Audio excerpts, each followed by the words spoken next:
All right. Thank you so much all for being here today. And I'm looking forward to a really robust conversation about this topic. And just to give a brief background, I'm Kianga Moore, media contributor and the moderator for today. I cover how AI is actively reshaping industries in real time across business and consumer culture. So right now, as you know, Mark mentioned, AI is moving from experiment to infrastructure and retail, and it's shaping how products are discovered, how pricing is set, and how inventory moves.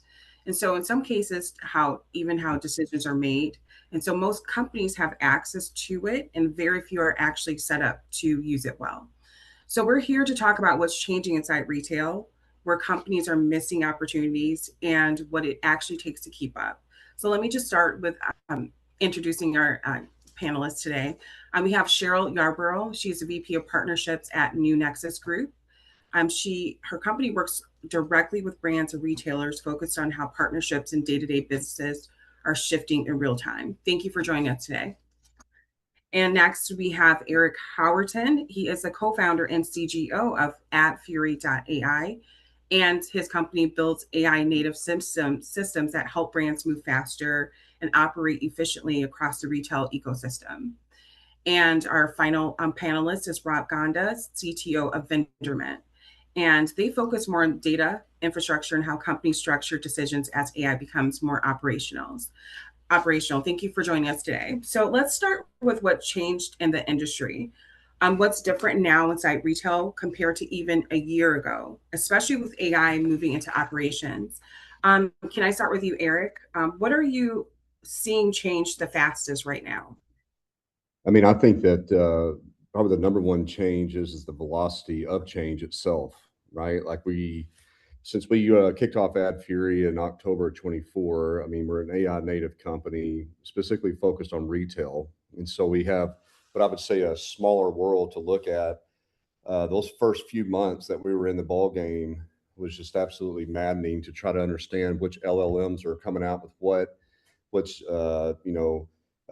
generative AI tools are actually doing things well, and just the amount of news that's hitting the street, the amount of confusion, the analysis paralysis sets in, even for a company that's really specialized. And so that's only intensified over the last year and a half in this space. And so it can make it really challenging for folks that have been in either retail or their brands to try to make decisions because there's just a massive amount of information to learn, previously, and then even trying to stay up to times.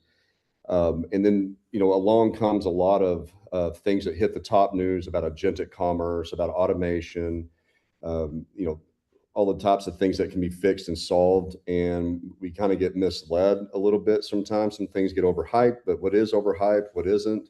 What's the truth? And so trying to understand that space, I think, is one of the bigger things. But we have seen retailers starting to embrace AI, across their company. They're releasing really specific AI tools that help their customer be able to find their products and make purchases easier. And I feel like that retailers themselves are definitely leading the charge, but I do see a sense of brands that are really not up to speed overall, at least from the ones that I'm speaking with today. Thank you for your points. And Cheryl, are brands actually adjusting to this or mostly continuing business as usual? I would say it's a little bit of both. To kind of echo what Eric was saying, AI is, I would say, one of the biggest changes. And speaking about where brands are winning and where brands are not changing, AI has really made real time a requirement. It's not a differentiator anymore. Retailers, to echo off Eric's point, retailers are using AI to surface signals in real time.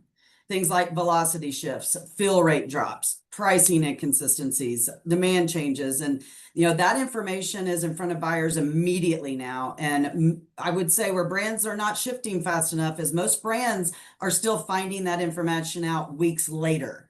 AI has really compressed that feedback loop from weeks to hours.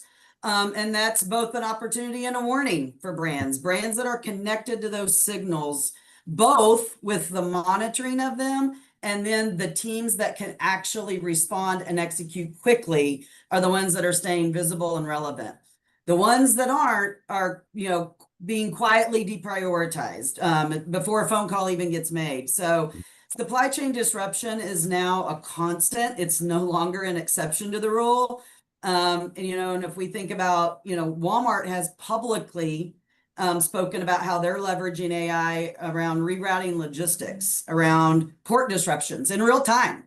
And brands that benefit are the ones who are, whose operational picture is clear and accurate, and they can use those signals and respond versus scrambling to update spreadsheets while the system's basically routing around them. Okay, important information. So, Rob, what's something companies think is still working but is already breaking? It's a great question. I think when it comes to agentic AI, which every company is, as Eric was saying, every company right now is struggling on the decision of what to implement, what not to implement. And when they do want to implement when they think it's working, is when they think they can replace the few employees with agentic systems, and they feed it the exact same system, the exact same data, the exact same reports. And they tell them, we used to send this reports to X manager and they can make certain decisions. And they expect AI to be able to replace that, to Cheryl's point, maybe accelerate it, maybe make some real-time decisions. But the challenge is that AI doesn't work on the same summarized superficial data that required for humans to make decisions. It needs significant more depth. It needs more detail. It needs raw data. So you can make a lot more informed decisions, get better at predictive, improve the processes versus just mirror the processes that we had on legacy systems. So most companies will struggle through that because perhaps they're not ready. Their data is not ready, it's not sanitized, it's not clean. When you think about where Vendormint plays around, financial systems, transparency and excellence, and being able to optimize supply chain beginning to end, really getting that entire supply chain data, understanding where mistakes happen, be able to report them in real time, be able to adjust in real time, be able to course correct, be able to change and fire new processes, new systems. It's a massive paradigm shift within the mindset around retailers, around vendors, suppliers, consumers.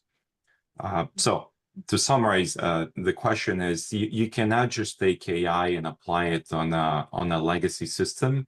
Where you're going to get the major benefit is literally start rethinking your entire business processes and workflows and completely rewrite them on the age of AI. Great point. And so this brings me to, we can pivot to consumers and customers, how they're buying now. So on the customer side, AI is starting to shape how people search, compare, and decide before they ever interact with the brand. So Eric, where are people discovering products now that they weren't before? I mean, I think a common thread would be through conversation, right? I mean, we're turned in from a seeking out a research type of customer into just a conversational customer. We've actually been talking about conversational commerce for a few years, but that was primarily on the social side. But now it's tapped into really on the search side, right? Where people are using GPT, they're using Gemini, or even if they're using Google, they're being pulled into Gemini for conversations. And so there's a lot of just research from that angle, but in a conversational format, and really a lot of times you may not even, if you're getting more truth out of that discovery, right? It's responding, you're able to ask deeper questions. In a lot of those conversations, you're not getting direct links like you used to. You're not getting ad placements placed around it right now. And so it's seemingly, for a shopper, it feels very, very like a very handy tool for the most part. And I think that there's some immediate trust built into that. Plus, it's a little bit personalized too after it learns the way that you like to shop or the questions that you like to ask. And so it's almost like there's a little bit of a veil going on, right? Because they may not even be landing on specific brands or products. What they're doing is they're trying to find the the best solution to a specific problem, right? It could be like an energy drink. I'm looking for an energy drink that has a lot of vitamins, but I also don't want it to have any caffeine, and I need it to be sugar-free, all these things. And they're just trying to find a solution to a problem that they're having. And then they can ask after doing the research, well, what are the best brands, or what products would you recommend that are the best and have the best price and all these things? And then it'll start populating that. And so the whole discovery research methodology is a lot different. It's difficult right now in today's time to intercept that as a brand. However, we have already seen with OpenAI, and there's other acceleration to come down the road where you'll be able to start interrupting that through advertising. But right now, brands 100%, it's all dependent upon them to tell the biggest story they can about their individual products. This is not a brand story. This isn't a Super Bowl commercial. It's not even marketing. I would say this is merchandising, right? This is pure merchandising, specifications, attributions, deep level content, lots of imagery, lots of all the stuff that we've always done in a much deeper way, that is in more detailed way to explain it to those conversational bots. And Cheryl, when brands meet with retailers, does it feel like there's still room to influence the decisions that they're making, or is most of it already set? What are you noticing? No, I definitely think there's still room. I think what has changed is the ability to get fact checked in real time. So, kind of to go a bit deeper on what Eric was sharing, is these are conversations now being had at that table. It's no longer, the rising acquisition costs are separating the brands that earned their visibility from the ones that just bought it. And that is a big shift in, to Eric's point, and what we've traditionally called marketing or even, merchandising. AI is making that distinction very hard to hide. So we're moving from a world where brands choose where to show up to a world where AI decides who gets recommended based on relevance, trust, performance history. So, retail is still a relationship business. So there is still a piece of that happens.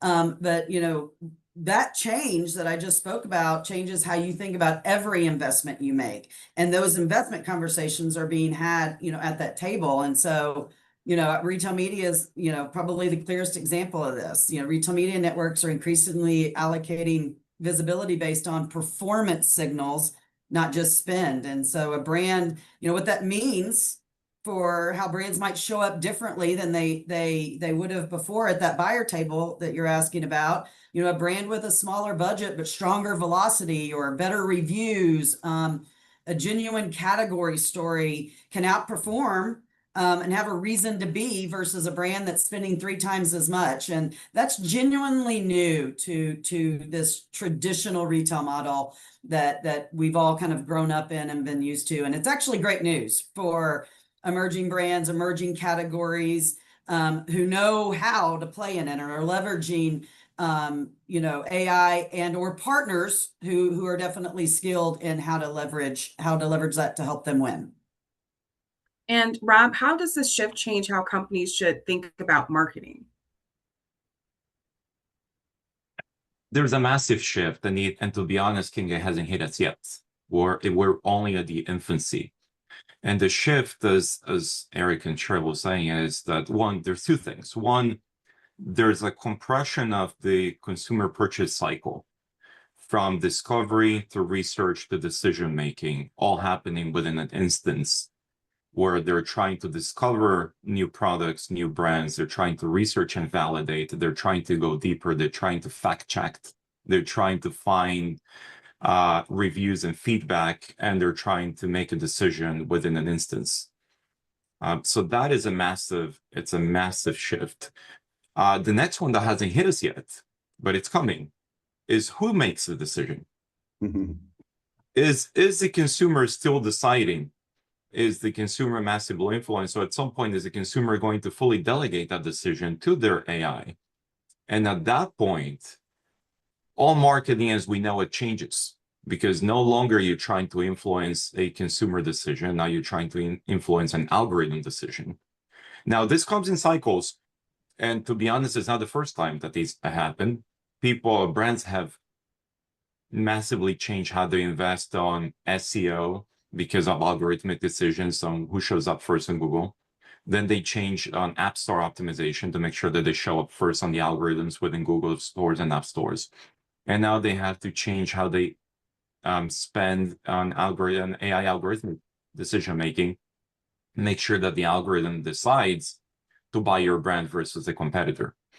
Now, as I was even saying before, AI doesn't just go to the homepage and gets influenced by emotions and the graphics and the Super Bowl ad. AI doesn't just look at your packaging and influencers. AI goes a lot deeper into factual checks. AI goes deeper into product information. So the way now marketing, merchandising, product, everything is compressing in a way that you have to invest and educate those AI systems to make those decisions for you. And so this is a really great point to talk about data and what actually matters. So everyone says data matters, but with AI involved, the quality and structure of that data is starting to determine who shows up and who doesn't. So Rob, what's the biggest data mistake companies are making right now? Well, not investing in data. That's the first mistake. I can tell you that every CIO or every CEO and board have been talking about data and putting and hiring and firing, by the way, chief data officers, and ultimately not making it a priority because it hasn't been driving the business in the way that they've been expecting over the past few years or decades. So if you ask most companies around their data governance and how they invest in data governance, data quality, at the end, AI, data is full fuel for AI. Data is a new oil. Actually, that term has been around for about 10 years, and I believe it couldn't be more true today than ever before. Data does fuel AI. And I was mentioning before, AI needs not LLMs. Most retailers, just to put it out there, most retailers are not going to train their own models. They're not going to fine tune their own models. I mean, it's not that they need the granular data for that, but they need this. So it's not, when we talk about AI, it's not just the LLMs, the ChatGPTs, and the clouds of the world. It's actually applying AI and machine learning within their systems, within their ecosystem. And for that, they need granular data. They need quality data because at the end, if you train AI, it's garbage in, garbage out. So it is critical to get a sense and control of the data. The next thing is you also have to understand that more than ever, nothing happens on a silo. So you're relying on your partners, you rely on the ecosystem, you're relying on third-party data, you're relying on vendor data. You have to connect and have integrations. So there's a massive opportunity now for brands to push and rely on their vendors, their service providers, expose data, learn data, reciprocate and have data exchanges, and make sure that they have the ability to train their systems and integrate their systems with data and intelligence that's outside their ecosystem. So again, perhaps intelligence and specialized algorithms around financial optimization, around predictive supply chain, around governance and compliance within the audit system. Some retailers and some brands will insource that. Some of them will rely on third-party suppliers, third-party vendors to execute those rules for them. But in order to do that effectively, there needs to be a greater level of integration across data and across all functions. And Cheryl, what are you seeing from brands that are actually doing this well? Yeah. So I think simply, clean data is really no longer a back office issue. It's the difference between being recommended and being invisible. And truthfully, I think right now, most brands don't know which one they are. And this is really backed up. I mean, the numbers back this up. GS1 data shows that I think it's approximately 30% of CPG product data in major retailer systems contains errors, significant enough to affect their discoverability. So that is 1 in 3 brands with a gap that is quietly costing them right now, and most don't even know it. It's because we've been able to be lazy up until now. You can set up items and not have everything, and I'll get to it. Oh, that's the fifth item I want to get to in my portfolio. So, I would say it's actually an area where we've seen significant growth in conversations here at New Nexus, where, brands are coming to us just not for the retailer relationship, the retailer expertise side of things, but for help thinking through how they're showing up, the content side. So, because, a lot of brands have the product right, the reason to be, they have the right partners in place, the relationships right, but the way they're showing up digitally, what the shelf actually looks like in AI doesn't match the story they're telling in the room, and closing that gap is increasingly where the work is. So I would say, the biggest mind shift where brands that are doing it well, is stop treating data cleanup as a project with a finish line and start treating it as an operational discipline.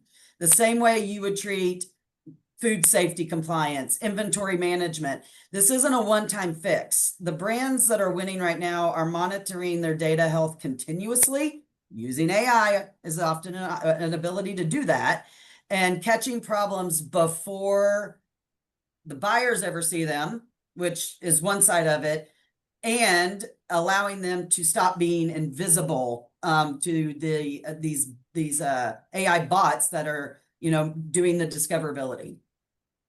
And Eric, if a brand fixes one thing this year, what should it be?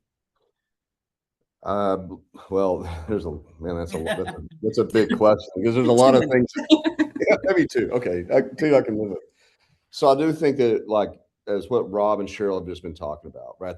It's really a data, the mindset, right, of what does data mean, and everything that they just talked about is absolutely truth. There needs to be a mindset and a change within the organization about the investment towards that, the acceleration towards that. Then I'd also say that it's not just about getting caught up. It's about what's the new data, what's the new content that's heading out there. One of the most wonderful things about AI that I try to articulate to brands is AI allows us to go to places that never before in the history of humankind, specifically in the content space, that we've never been able to tap into. Like, we can now, generate 20 different examples of a lifestyle images within 2 minutes that are demonstrating all seasons throughout the entire year. Brands have never been able to meet that timeline of seasons or events that have, tentpole events that have happened in the year. You can now do that. Personalization would always be a major obstacle before 2 years ago, right? When we talked about, AI or personalization of search, that would have been a hard thing to react to as a brand. But now, if that comes into play, that you can actually have personalization because you have had a different mindset, like Rob was talking about getting your data perspective down, and then continue building a pipeline and a machine, an engine that's cranking out this type of new data for that.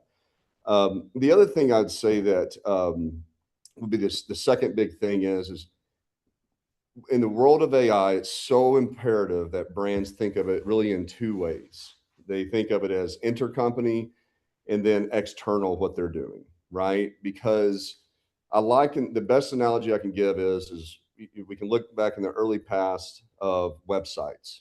We all know of GoDaddy. GoDaddy is a domain and hosting platform. It also builds websites. But if every company under the sun started using GoDaddy to build websites, it'd be absolutely terrible.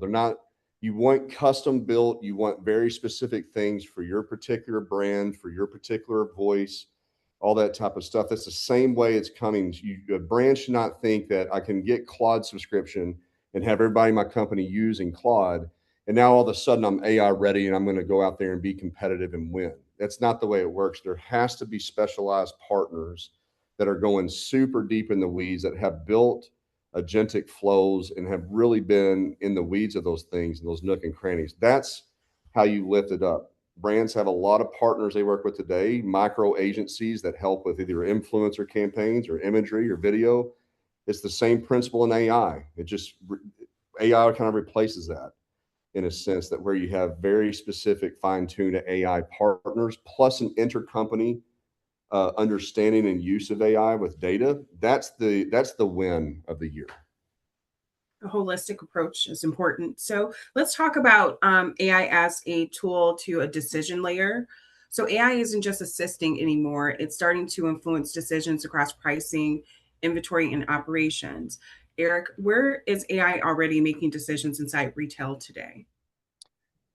Well, I mean, like in the case with some retailers where the retailers are personalized, and the advantage that retailers have is that they understand their customer, at least a good component of their customer, their shopping behavior, their basket building, their previous purchases, all that type of stuff. That is, to Rob's point and Cheryl's, that is extremely valuable information. That first party data, now they can pull that into their system, and those the AI and the agents can help make recommendations based upon those previous and existing behaviors. And so that's a place where that personalization, and the brand is not able to influence those boxes right now. That doesn't mean it won't ever change, but they cannot directly influence. You can only indirectly influence, which is what we've been talking about this entire time. You can directly influence by rising your product up to be in more discoverable baskets as a customer is shopping, et cetera.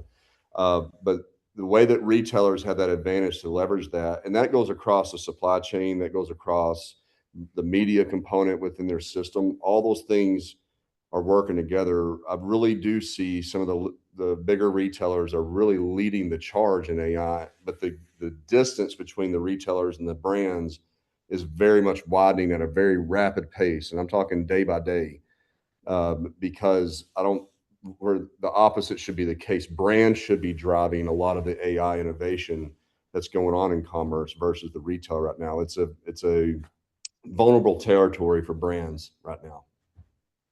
And Rob, what risks come with relying on AI too early or without the right setup? I mean, to be honest, the first part of the question is the risk is not adopting it. I mean, and staying behind. As Eric was saying, things are changing day by day. If you stay on analysis paralysis and you don't adopt it, you will stay behind, you will be left behind. Now, there's a big difference between utilizing AI for content and marketing or utilizing AI for decision making within, operations, supply chain, finance, and that comes with more heavier governance and guardrails. So yes, the risk, I don't know. I mean, to answer that, if a retailer or a brand thinks that they can just get Claude and feed it all their data and ask it to make some decisions, then there's a massive risk there because it's not set up for that. It can hallucinate. There's not proper guardrails. The data can actually leak. There's data privacy and security concerns of data leaving and being hosted in cloud and being utilized to train different models. So brands have to really understand the risk of just blindly trusting AI. Now, to be honest, I would say that the risk is not adopting. The reality is that whether you're a brand, and I don't know, to piggyback what Eric was saying, perhaps brands are investing stronger on the go-to-market and the marketing, and they have to adopt AI on content factory, content production, media management, media distribution, media mix modeling, and personalization. Retailers have to adopt it on influencing their operations, inventory, price, dynamic pricing, predictive pricing, predictive demand, rerouting supply chain, as Sharon was mentioning earlier at the beginning of the conversation. There's areas that people don't talk enough, but to be honest, is an area that we're fascinated at Vendormint, which is financial optimization and make sure that you recover lost revenue. I mean, every single brand and every retail, every company on the planet is squeezing margins, and being able to do some margin expansions on revenue that you already earned, and you just don't have enough capacity or resource to even understand and go after it. It's a key area where one, we heavily rely on data. We have well, we ingest massive data at scale to be able to really understand supply chain operations, deductions, compliance, end to end.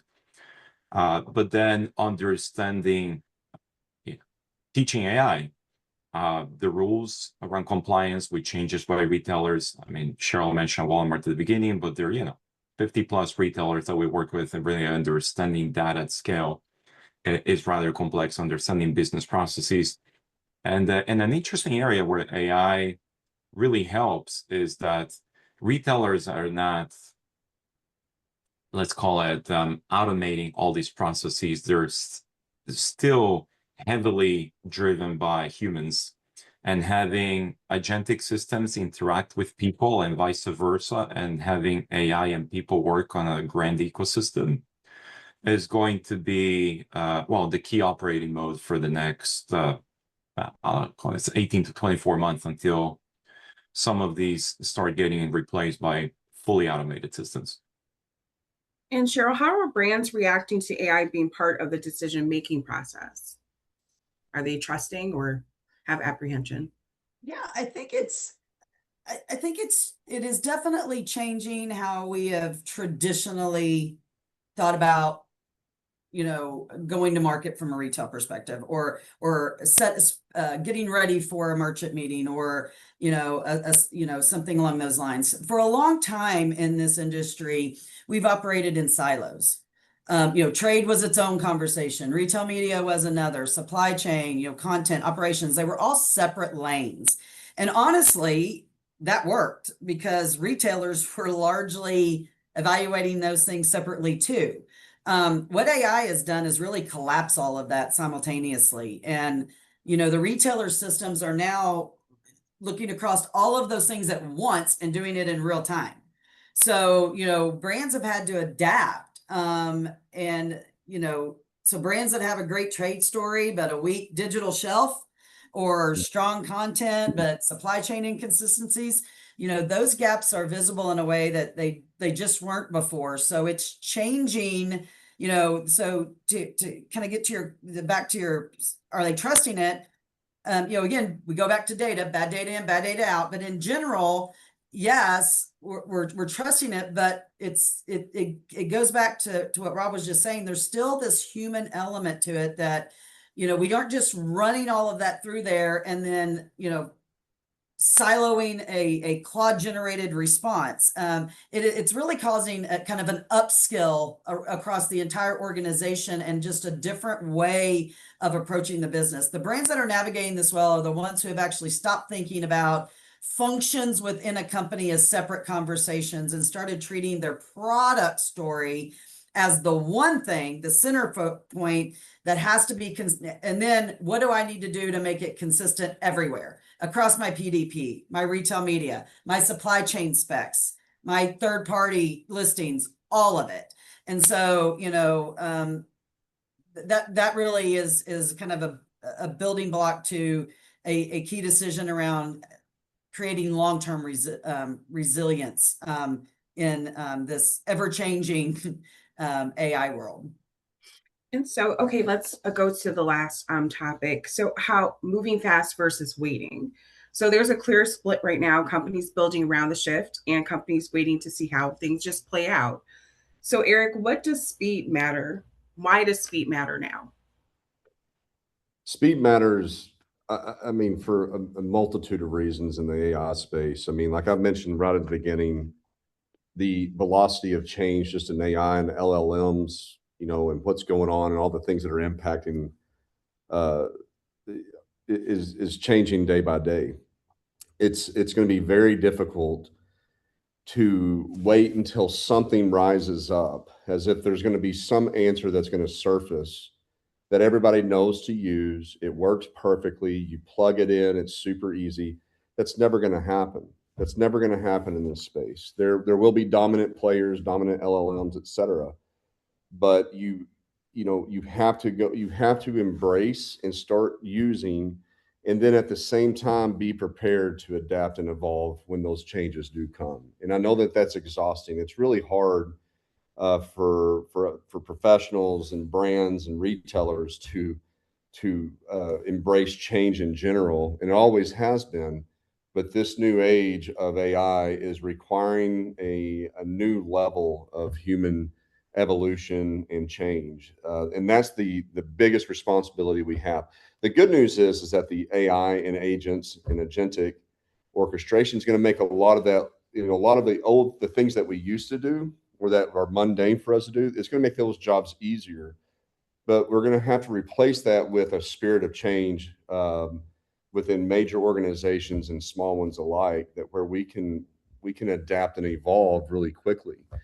And so speed's extremely important for that. I feel like that, companies that are set up that have a vision of change is what we do, and then they can quickly go in, understand what's going on in the market, test those tools, make decisions, deploy quickly. The rest of the organization is able to adapt fastly. Those are going to be some of your leading brands that are out there, ones that are just constantly moving ahead.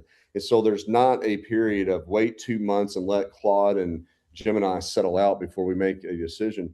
And I would also say what interferes with change is trying to make too big of a decision, right? Like you don't have to, like there's that's why I was saying earlier, like there's internal company operations versus external.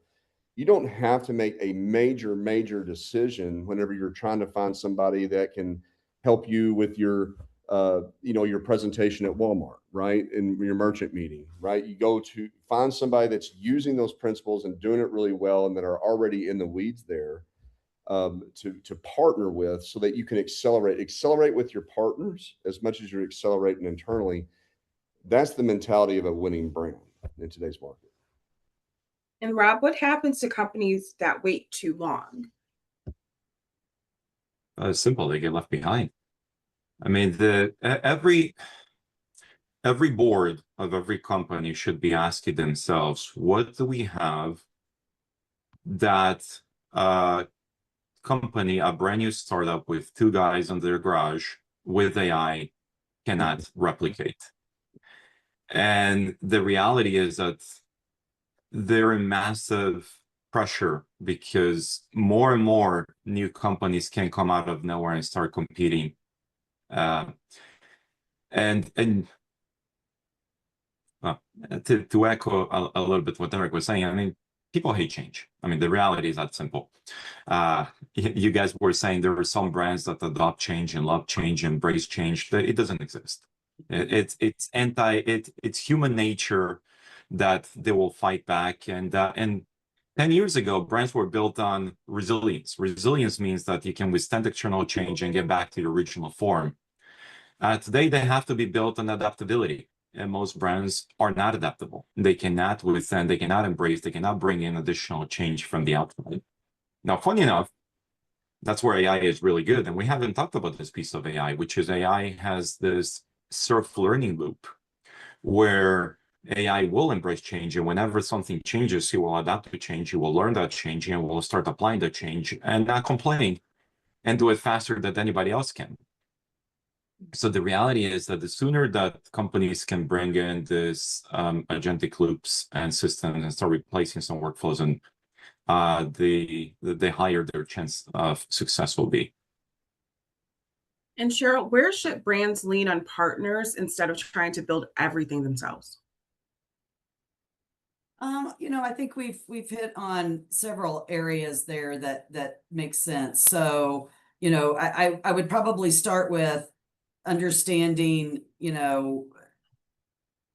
how you're showing up.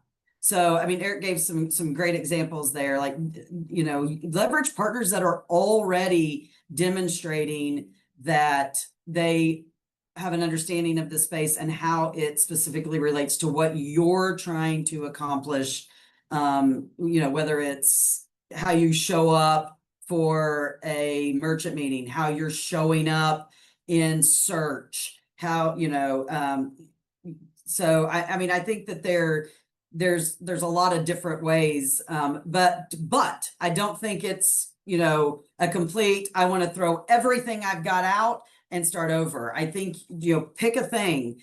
And one of the simplest things that I can tell brands to do is, if you're preparing to go in for a meeting, before you walk in, fact check yourself. Run your own presentation through AI and see how you show up. That buyer's fact checking you in real time. That's what's changed. So how are you going to show up? How are you going to be able to answer those questions? Same thing with how you're showing up from a search or a personalization standpoint. Go ask about your own brand. You're going to see if you're showing up. So I think, just what are your goals? So retail hasn't changed. What's your reason for being? Know your numbers cold and be able to execute. That still matters more than, your ability to execute your AI strategy today. Your AI strategy needs to support your ability to do those things. AI exposes what's already there.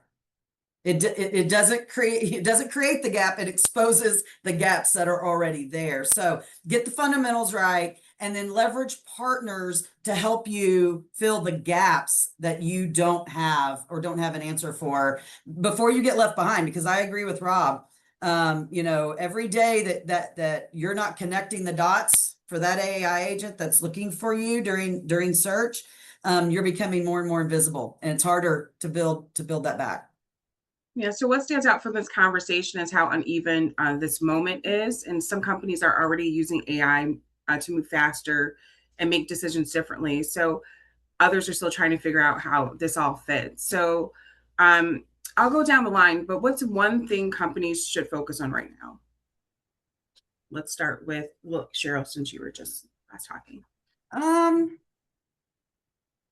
I don't think it's throw the baby out with the bathwater. I think it is find one thing. So, look at your company's goals, whether it be, with a specific retailer or across retail, whether it be the story you're trying to resonate with the end consumer. Pick one thing and go. And I think probably kind of summarizing that, retail is still a human game. AI, where I think we lose focus sometimes, is AI does not have emotion.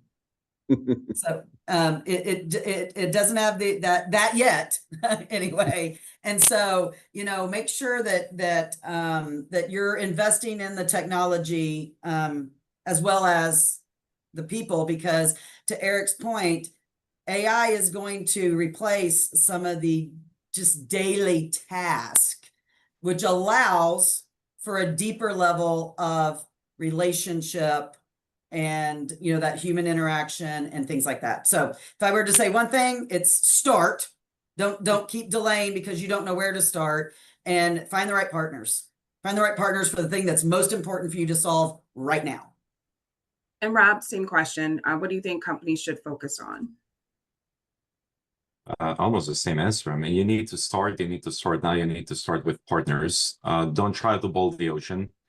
There's identify a series of operational bottlenecks that are hurting the business, that are human intensive, labor intensive, highly repetitive. Those are all things that AI excels on. Slowly start replacing, upskill your people. Every company will have some questions with all these layers of AI. Is my job at risk? I mean, you're going to hear that a lot. And the common answer for now is your job's not at risk because AI is not going to do your job, but somebody using AI will. Mm-hmm. So as a company, you invest on upskilling. We utilized that word before, education. Make sure that everybody's utilizing their tools and increase productivity. There's a lot of race for productivity and margin squeeze across brands, retailers, vendors, and everybody in the ecosystem. So you need to make sure that you invest on everything that ultimately drives productivity and margins within your company. And you have the same conversations with your vendors to do so. Identify a few opportunities. For instance, again, some of them might be sexy around brand and product and creative. Some of them might not be, which might be around operational efficiency, supply chain and compliance. Regardless, you're going to find opportunities on every one of those, and make sure that you identify pilots. And the pilots are, again, those are different than they used to be a few years ago. It used to be that companies will identify what's their 1-year plan, 2 years plan. At the moment, you have to push your vendors, what is my 3 month plan? Yep. We need to get something, we need to get a pilot, we need to get it. And to be honest, with the speed that things are going, it will impact this quarter. You're going to see the results, not later. You're going to see the ROI of your investment this quarter. So start small, prioritize, don't try to boil the ocean. Sequencing and prioritization is everything. And get something in place and try to get the ROI before the quarter's end. So June Eric, is your deadline. Any points that you like to also share?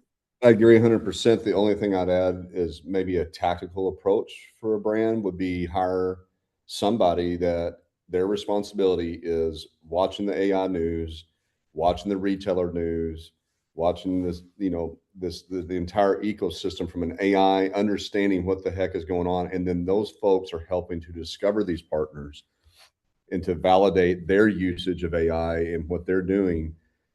And then to Rob's point and Cheryl's point, start working with them, make those decisions. Don't wait around. Don't depend on existing infrastructures. Like you have to consider, like, there is a new era that's come in. Are all my partners equipped, and are they evolving as fast as these times are?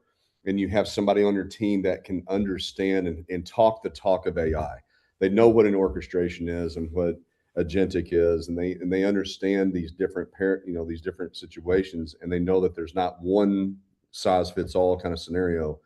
And to build that kind of procure those partners and to do tests, like do a test and act, a testing, case study with the partner to validate and to compare existing versus this. I would encourage that, because you cannot wait around and expect people to evolve. You have to kind of get busy like a merchant and a retailer would. They cannot rely on just a supplier to help their business from now until the end of time. That's why they have challenging brands. It's why they have the mix that they have on shelf. Same thing as a brand to their partners. I would add, clean up your data. I think we would all add, clean up your data. Yeah, for sure. Okay, so let's use this time to do a brief Q&A, and I could just take questions for our panelists. So we do have one question so far. What are the companies who are surging ahead doing right now? And for those lagging behind, what is the first step they should take? I guess I can throw that question to, let's go with Eric. I mean, from a brand standpoint, I mean, I'll just be honest with you. I don't see many brands that are doing it very well right now. I really don't. Like, there's a lot of black boxes. They're not they hear terminology and they're just inquiring. They're kind of taking the problem with all this, everybody, is that e-commerce move fast, but this is a 20, 30x multiplier of the speed of that. Like, there is not time to really study, investigate, research, consider, wait. Kind of to Rob's point, like, it is literally day by day. Whenever I say, like, I worked for over a decade in the e-com space, understanding, I knew SEO really well. It was a fast moving industry, but the brand community would spend some time, but I would, despite that, it would take months for them to come to a decision. The big concern I have right now is that AI is, like, when I got involved and engaged in it a couple of years ago and like really dove into this, I was extremely overwhelmed coming out of e-com about the velocity of change and things that are coming and that are happening on a day-by-day basis. It is absolutely confusing. And so because of that, I haven't seen really brands take complete control. Now, I have seen brands that are trying to use you know, like a chat GPT or something to create images and things of that nature. But internalizing a lot of those things, like that's just a daunting task. It's basically replacing a team that could do photography, and now they're in generative engine prompting scenario. But now you're going to have to bolster that team up, and so there's a lot of pitfalls right there. And that's why I think that when we talk about partnerships, you know, that specialization, like to figure out those types of things is extremely important. I just don't see the activity in its truest sense, like we've discussed on this roundtable today. So I have a question from Kate Wing. Looking ahead, how can predictive AI help retailers prepare for economic, geopolitical, and technological shocks that are still highly uncertain? But Cheryl or Rob, would you like to? yeah, I can tell you what AI is incredibly good at is scenario planning, predictive models, world models. There's some incredible tools out there that help create an unlimited number of scenarios and try to understand impacts to everything from consumer demands to economic spend to price elasticity to supply chain dynamics to cost modeling. And I think they've been very underutilized. Early on, Kanga, you asked how AI play, what are the roles within the company and even on decision making. Decision support at the strategic level is an area that we haven't talked much today yet, but it's another area that AI can do wonders within our organization. You can imagine that top layer management needs help with decision support. Within functional on the organization, you need help around functional automation. With an individual, it's about personal productivity. Within that decision support layer, I mean, right now, I can only imagine, and I haven't had these conversations in the boardroom, but I can only imagine boards asking about, you know, what's going to happen with tariffs last year, what's happening with the war this year, what's happening with all this external factors are influencing consumer demand, and what does that do for us? We haven't talked about many tools, but if you want, I can throw one out there. There's one called Mirofish, Mirofish, that allows you to do an insane amount of predictions. You can throw a press release, you can throw news, you can talk about Iran, and you can start. And what it does is that it spins out swarms of hundreds of different agents thinking independently and building consensus around possible scenarios and futures that may and how they may impact any number of questions and factors. Most companies are not utilizing this. I envision that every boardroom should have some type of scenario planning tool that allows them to predict and understand how to react to any given unpredictable future. And for Cheryl, I have a question from Kim Souza. What does retail look like in 3 years from a retailer and supplier's view? Well, different than today. It looks different today than it did 3 years, ago. So yeah, I mean, shoot, who really knows what it looks like? I think there'll be a tremendous amount more personalization involved. There'll be a tremendous amount more of AI purchasing, so social commerce, those type of things. But it's really hard to kind of talk about where this will all be in 3 years. Heck, by the time this thing gets published, half of what we talk about today is probably old news with as fast as this is changing. So I would just say, I mean, the only constant in retail is change. That has been the fact since the inception of retail. So flexibility, and it'll look different. Okay, thank you. And just one last question for any one of our panelists can answer. If you had to advise a mid-sized retailer today, what is the single most impactful AI capability that they should invest in over the next 12 to 18 months? I think that my personal perspective, if as a mid-sized retailer, I believe that they could have an advantage by truly optimizing their catalog, meaning across all their brands, all their items? Could they become genuinely in like very aggressive about working with brands, pressuring brands to get them the product data and information that they need? The leading ones today in AI are major, but they do a lot on their own, right? There's, you know, I don't even have to tell you what the names of them are, but they do a tremendous amount of work on their own catalog without much specific directive towards how the brand should be inputting their information in. If there was a mid-sized retailer that was that would leverage the power of their brand relationships in their own catalog, that could be a significant advantage. And when I say that, it's not just your typical titles, descriptions, and catalog attributions and things of that nature, and imagery and video, but really an aggressive plan that where you're working directly with those brands and you're saying, these are the things I need for AEO, GEO, and agentic commerce. And to work with us, we expect this, and here's how you need to do it. Here's our guidelines and principles, and a lot of communication and education on that. I think they would be that would be a competitive advantage. Okay. Well, we are at time, so we do have a couple more questions, but we are at the end of this conversation. So I would like to thank everyone for participating today. This is a really relevant conversation that, you know, gave a lot of insights that companies can consider, which actually determines a company's future success. But thank you so much for everyone's time. You all were great, and I learned so much. And thank you for the audience as well and your questions.